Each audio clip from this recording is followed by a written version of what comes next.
Hello and welcome back to Target for Cost. Today I'll be showing off my purple deck for the BT7 format that I call KakuEyes. We'll get started with our eggs. Currently I'm playing 2 Sunamon and 3 Demi-Mermon. I haven't really decided on what the right ratios these cards are, but I kind of do like having an uneven split instead of a 4-1, because there are certain rookies you would want to put over the Sunamon, and then certain ones you want over the Mermon. Sunamon, we have a once per turn when you trash card from your hand using one of your effects, trigger draw 1. Demi-Mer, on deletion, trigger draw 1, then trash 1 card from your hand. Next, we'll go into our rookies. We are playing 10 rookies total, although I might be bumping up that number, but first we have 4 of our Goblimon from starter deck 6. It's inheritable when attacking, trigger draw 1, trash 1 from your hand. This is the rookie you prefer to put over Sunamon. Next, we have 4 of BT2 Goblimon.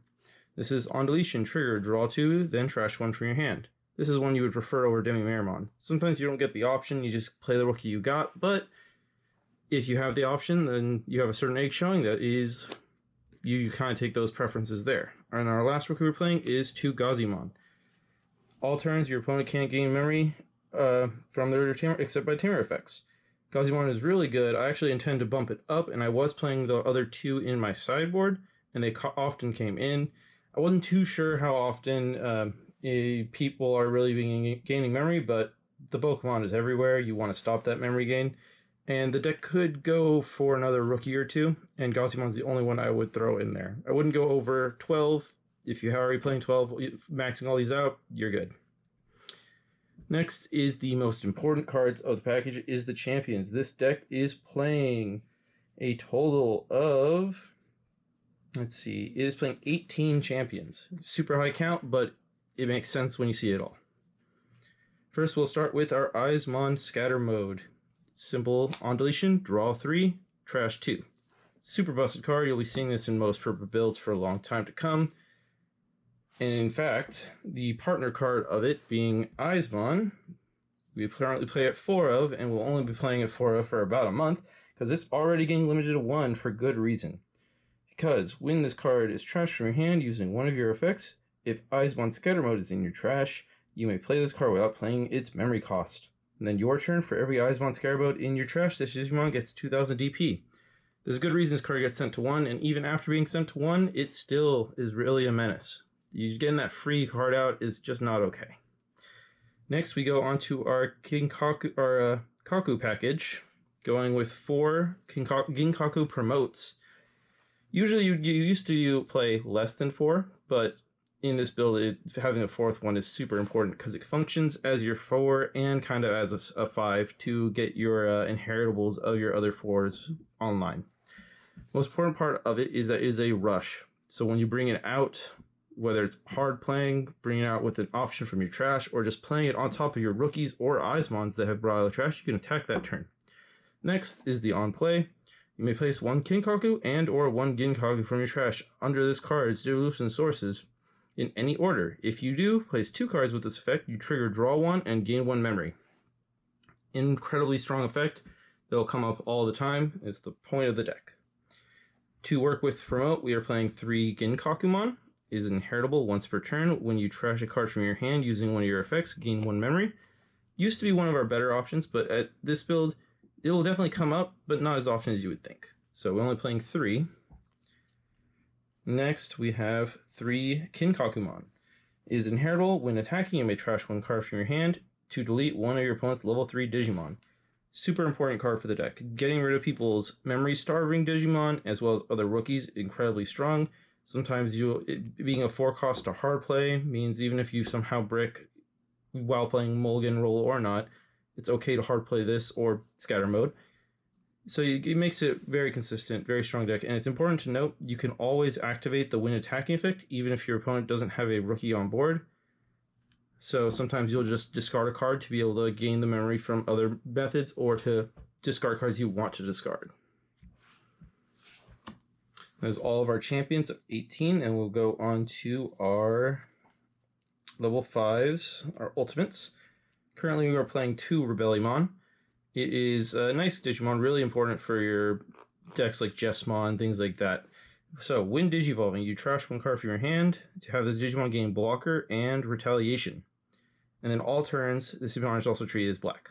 The black part's not relevant, but it's for that blocker retaliation completely stops your opponent from wanting to attack with their big things, namely decks like Eyesmon. And currently only playing 2 in main. I do side the other 2. I would always have a mix of up to 4 of them in any purple deck, side or main, because decks like Eyesmon, you just need to be able to stop them for a turn, or you can even use the retaliation effect to punch into big things.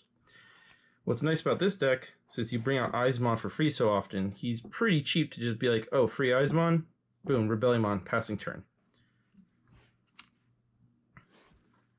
Next, we have the most well-known level 5 of all purple. We got Lady Devimon. Lady Devimon, when Digivolving, trigger, draw 2, then trash 2. And then inheritable, once per turn, when you use an option card, delete one of your opponent's level 3 Digimon. The inheritable is good. It doesn't come up as often in this deck because we actually play very few level 6s. The draw 2, trash 2 is just a general good thing for purple. But more importantly, in this current meta, almost everything people are playing is under 8k DP. Most things are 7 or less, and the people are playing are very low high end in most of their decks in this current meta. So this thing, almost like 90% of the time, it will survive a security check, allowing you to do so much more. And then even if it does, if it attacks, survives, or can attack over things and survives, your opponent likely doesn't have it out for it because you're trying to memory starve them. They probably can't get up to a level 6. And then for our last level 5s, bringing us to a total of 8, 3 Neo Devimon. This card is the menace of this current format.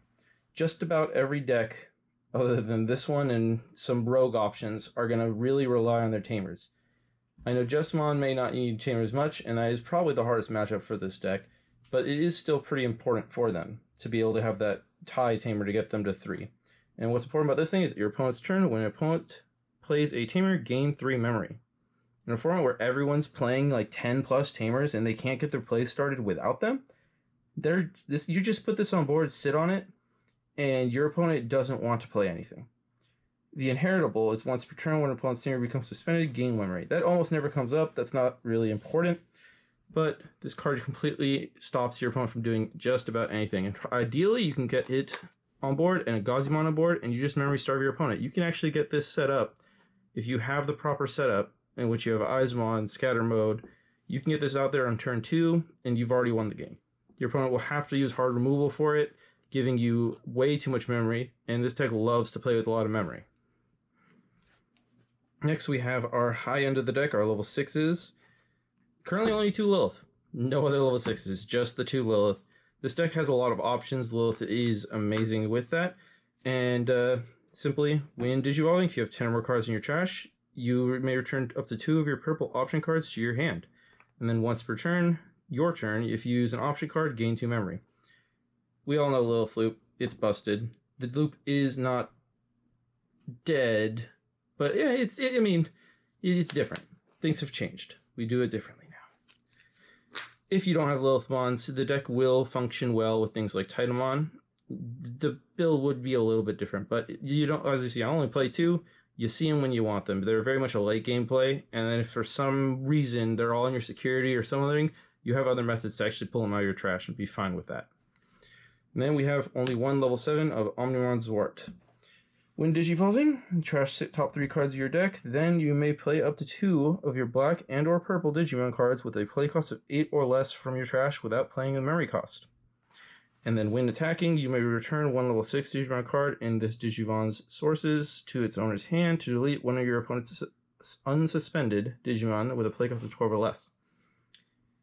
We're not really looping nowadays, but if you can get out a Lilith and then a Zwart, obviously it costs 6. But if you happen to have the 2 promote packages in your trash, you gain the memory from that, it really only costs 4. So you most likely aren't passing turn. And then if you're able to attack with one of them, you get to discard a card, trigger, draw, the gain 2 memory.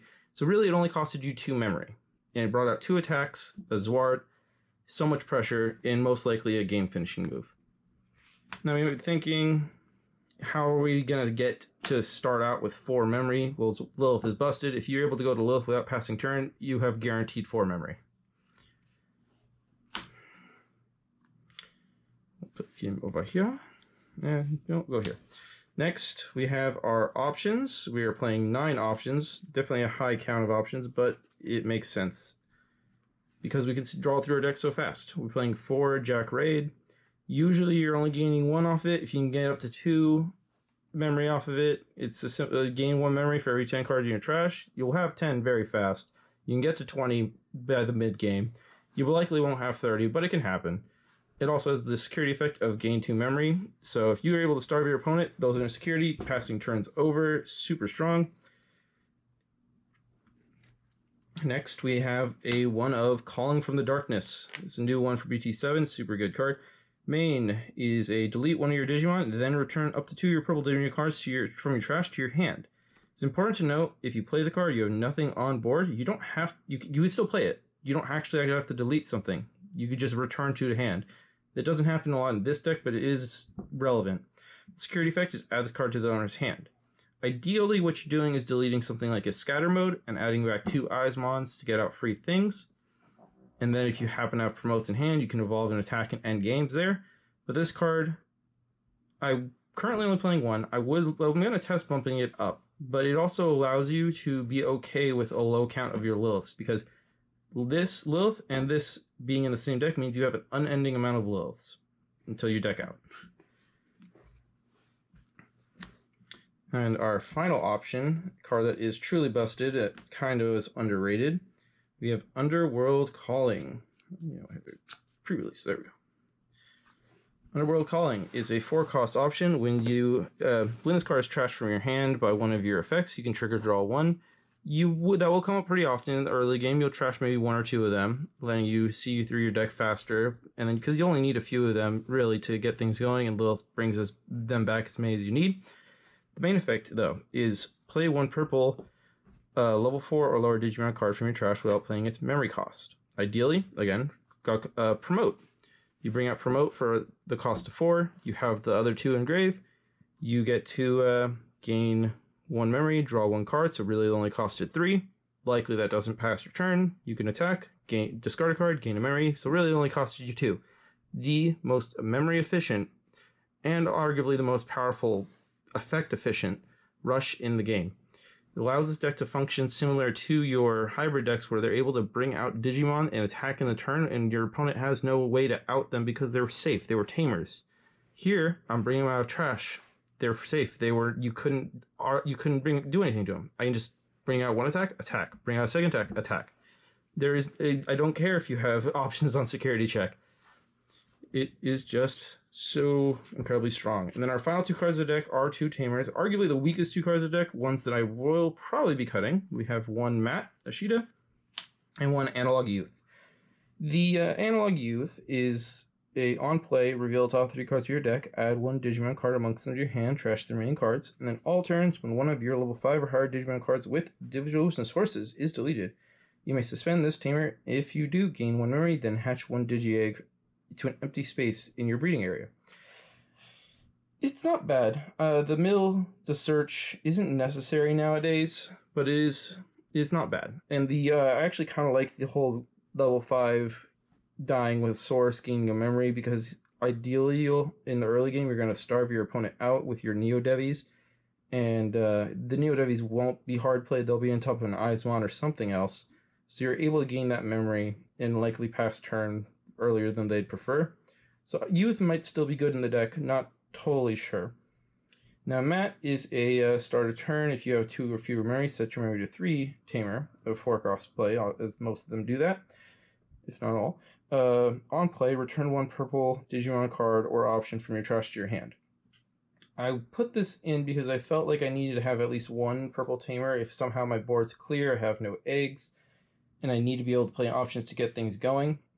And I was testing out with the purple Mimi, which actually might be the better option, because at a cost of 4, every time I had this in my hand, I felt like it was too much memory to pay to actually play it. I didn't want to it was too slow. Every other option that I had to play in my hand, whether of Digimon, Digivolving, maybe just playing a hard option, put way too much pressure on my opponent that just hard playing a Tamer seemed so weak. So I never actually wanted to ever play it out of my hand. I think I only ever have done it once to this date in all my testing and play in tournaments. But it definitely is strong coming out of security. So I am going to probably be cutting this probably for a Gausimon. And then Analog Youth, I'm going to keep testing it, but it might also get cut. This deck is incredible. It really just counters the format. It's faster than just about every other deck out there. The hard counters to it being the memory starvers have natural outs. Things I would say as far as sideboarding, it still needs some work. I have built a sideboard thus far, but mostly it's just getting out the maxing out the cards that I currently don't have maxed out for specific matchups. Those are the only cards that are relevant. Lady Devi, although it's not like a thing to counter matchups, sometimes the matchups just don't care. Like the Neo Devi's not necessary, the Rebelli's not necessary, so you just play them to you just switch them into that to have more consistency. The other cards in my set deck I've yet to ever bring in. I've tested out Deathclaw. It seems very unnecessary, so I'm probably going to be cutting that. And I had a second Zwart and a third Lilith. Never brought them in.